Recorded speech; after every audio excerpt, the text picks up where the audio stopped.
Records are about aspirations, about success, about being the first, the fastest, the highest, the furthest, the youngest, the best. Who has the most? Who is the greatest? Records are the very essence of sporting achievement. A benchmark of success, linking the past to the present and beyond.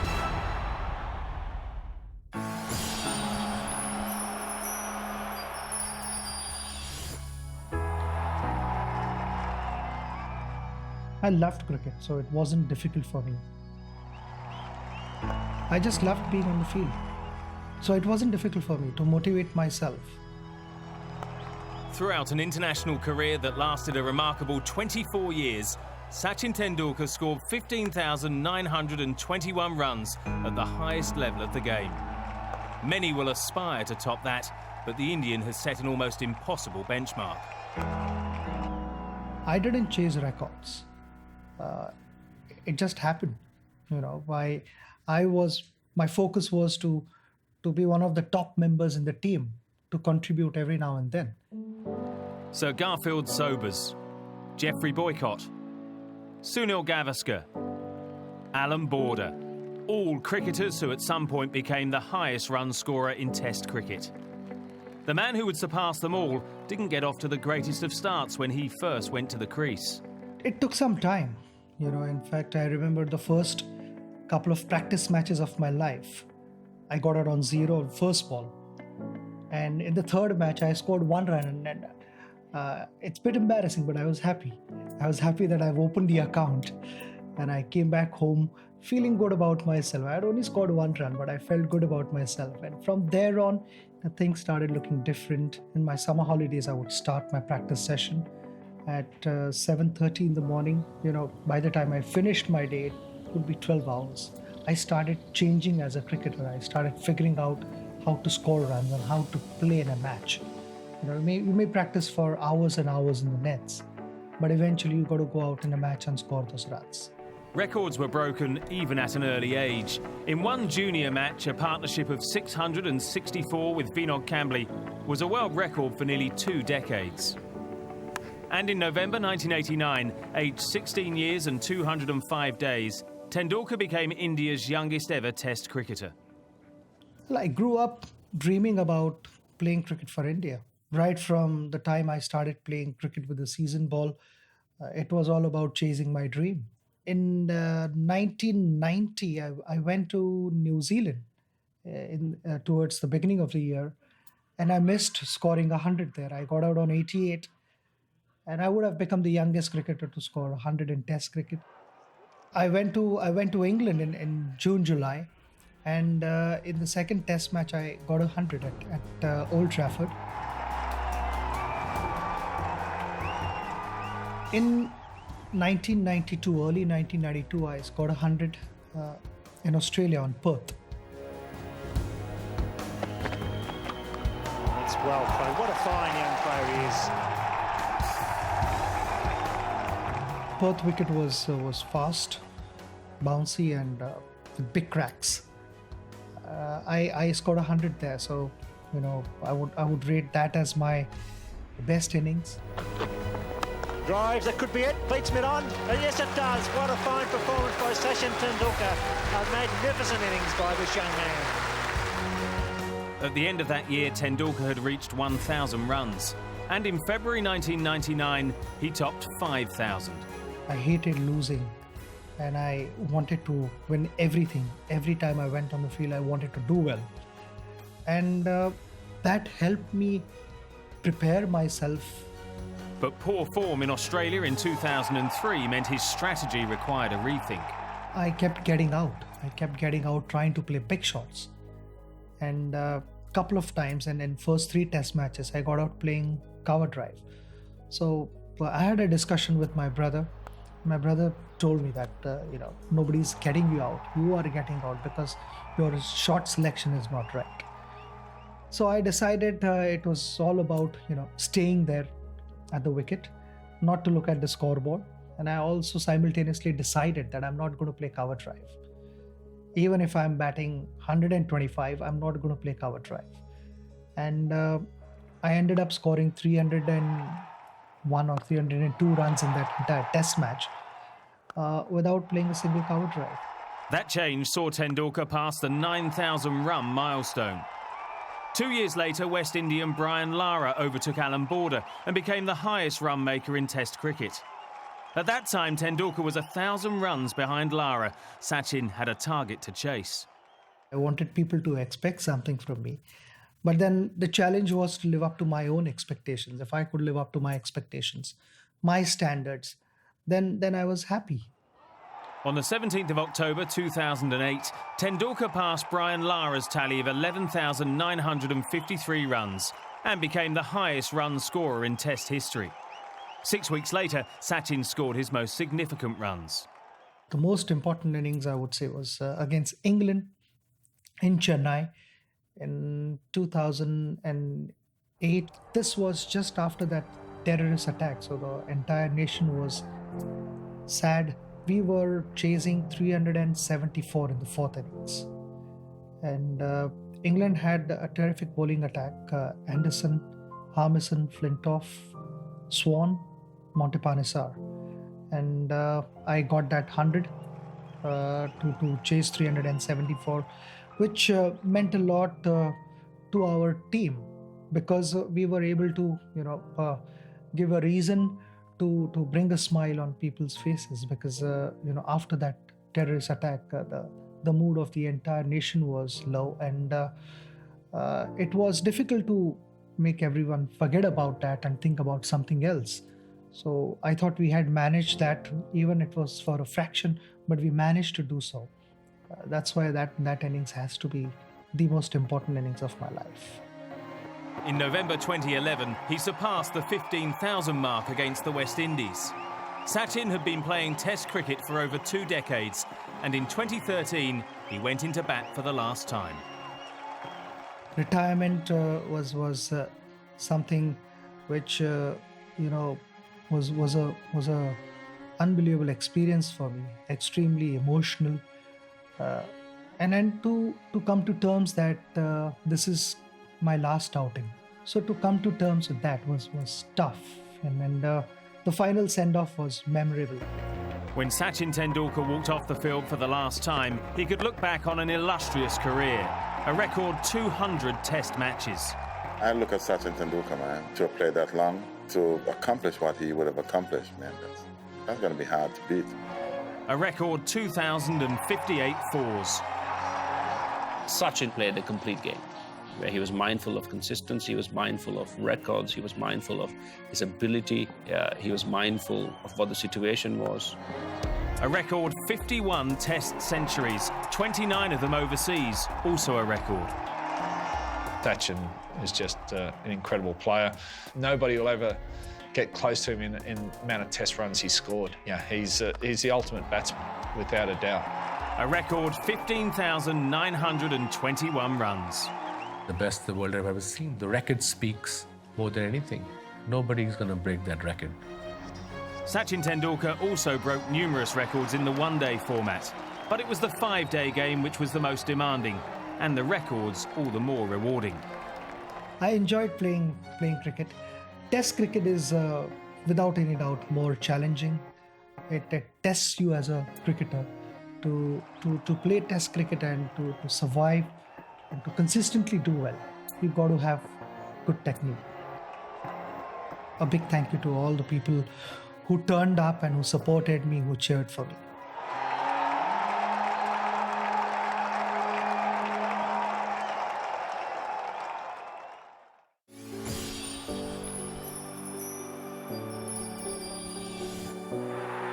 Football trophies.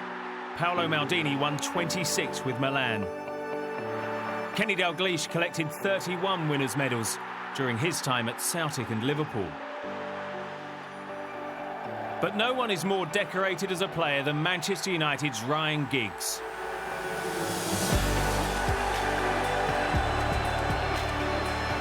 Over 23 years, he would make 963 appearances.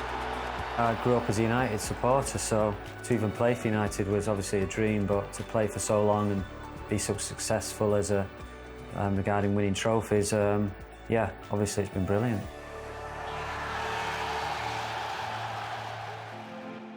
In November 1991, a 17-year-old Giggs collected his first honour, a European Super Cup medal. And 6 months later, he looked set to win a league title. My first full season, it looked like we were going to win the league all season, really, up until the last couple of weeks where we just fell apart and Leeds pipped us. And it was a massive blow to me because obviously I didn't have any foundation to sort of fall upon. I hadn't sort of experienced that before. Finally won the title. Ryan Giggs had his first Premier League medal. Massive emotions, really.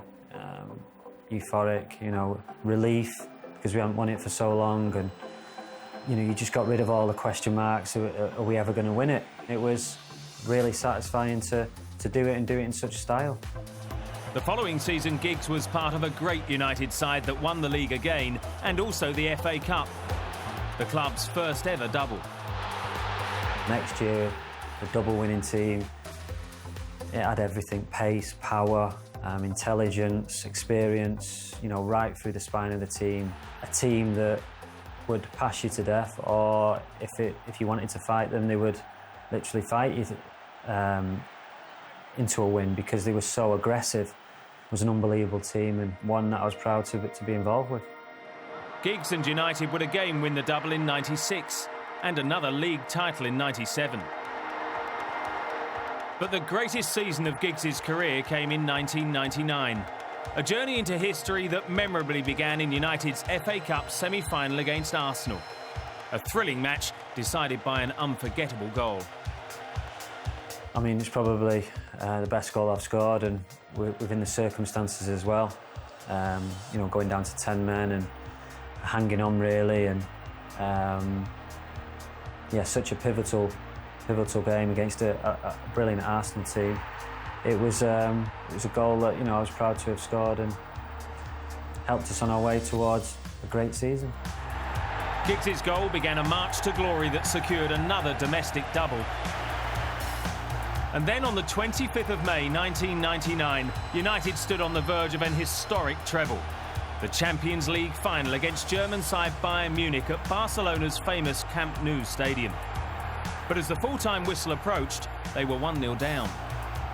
The ball come out to me and I just took a swipe at it, my right foot, and then you could never sort of imagine what was going to happen in the next 30 seconds or so. We get another corner and Beck swings it in. Of the whole season, in that 90 minutes, you know, never giving up, sometimes not playing well and just digging out results and scoring late goals and going to the end. As Giggs entered the new millennium, his desire for success never wavered. The next decade would see him win 17 more trophies.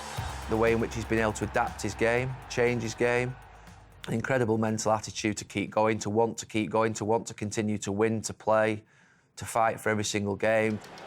That hunger saw Giggs equal the Manchester United appearance record in 2008, previously held by Sir Bobby Charlton. The record, equalling 758th club appearance, was marked in style. A Giggs goal helped United to secure another title, the Welshman's 10th. The record-breaking match was the Champions League final against Chelsea in Moscow. You're proud of what you've achieved, but more importantly than that was obviously trying to win the Champions League that night, and that was the only thing we were focused on. Talking about one of the best players in the world at the time.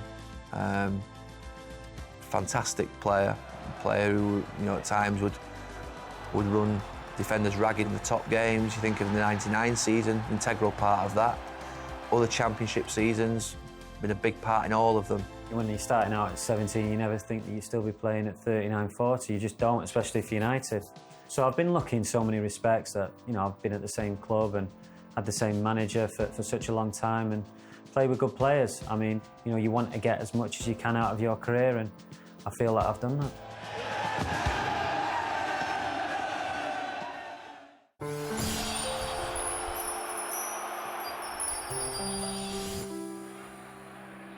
Widely recognised as the greatest, Muhammad Ali successfully defended his world heavyweight title 10 times.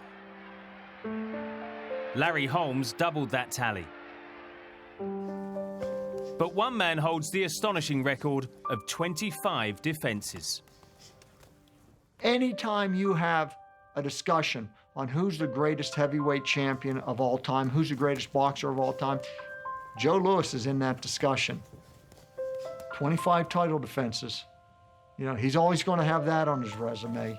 The fact that there were 25 opponents that believed they could defeat Joe Louis, but they didn't, was a remarkable feat on my father's part.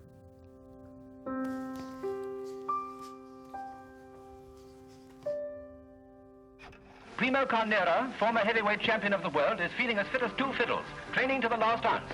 And that is work when you think of the number of ounces Carnera's got. He's to fight Joe Louis, the sensation who packs dynamite in both gloves and thinks Carnera is just a big baby. Joe Louis knocks him cold. It's not even a match. Then he fights Max Baer, another former heavyweight champion. Knocks Max Baer cold. Max Baer scared stiff to get into the ring with him. I mean, Joe Louis is just this unbeatable foe. Joe Louis, here seen in a brown study in New York. He's thinking out the best way of dealing with Max Schmeling of Germany. The one man who stands in the way of a world title bout with Braddock the holder. Louis has already scalped Max Baer and Primo Carnera and is a hot favorite for the championship. But he's got to chop Schmeling's head off first.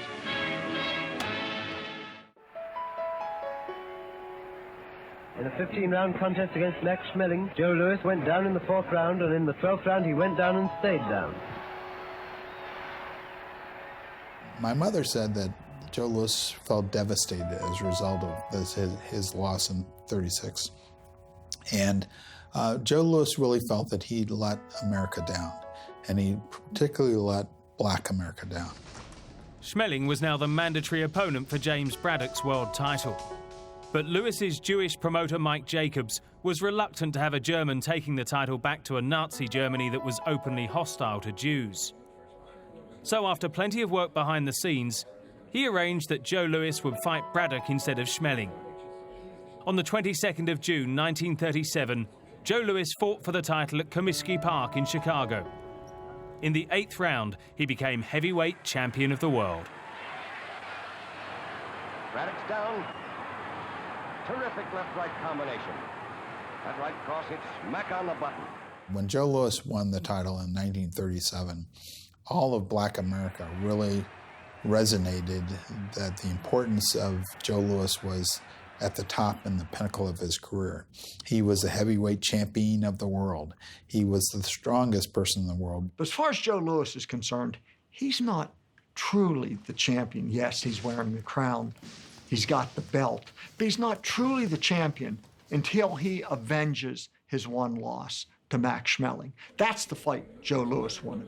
Joe Louis wanted to show the world that I am the true heavyweight champion of the world. So he wants that rematch. People think that I'm going to the ring gun-shy. Why should I go into the ring gun-shy when Schmeling is 2 years older and I'm 2 years smarter in boxing? 1938, we're 1 year away from Germany going to war, the Blitzkrieg moving into Poland and Great Britain and France declaring war on Germany. So we're a year away from the war. Here was a black man fighting for freedom and democracy, and here was a white man fighting for Nazi Germany. This fight was the most significant boxing match in history, period. There had never been a fight like it before. There hasn't been a fight like it since. And Joe Louis hits him with a pretty good shot, right hand.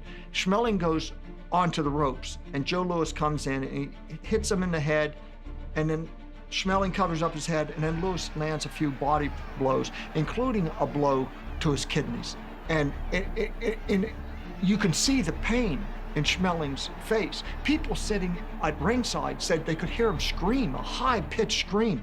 And if you've ever been to a boxing match, boxers don't scream in the ring, but that he did. The pain was that severe, and he was almost paralyzed.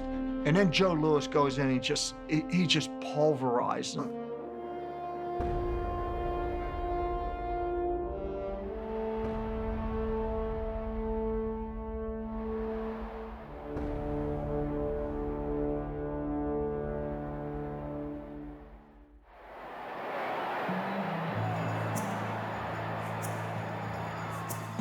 I waited 2 years for the revenge, and now I have it. So Mike Jacobs wants to squeeze in as many title defenses with Joe Louis as possible before World War II comes. So Joe Louis starts to defend his title at a frenetic pace, at a pace that was inconceivable. Louis defeated John Henry on the 25th of January 1939, and over the next 3 years would successfully defend his crown 17 times, leading some to describe his opponents as the Bum of the Month Club. They only looked like bums because they were fighting Joe Louis. They were the best fighters in America. I mean, some of them were spectacular fighters. Some of them were great fighters. Some of them had been former champions. He fought Max Baer again. He fought Buddy Baer. He fought a wonderful fighter by the name of Billy Conn.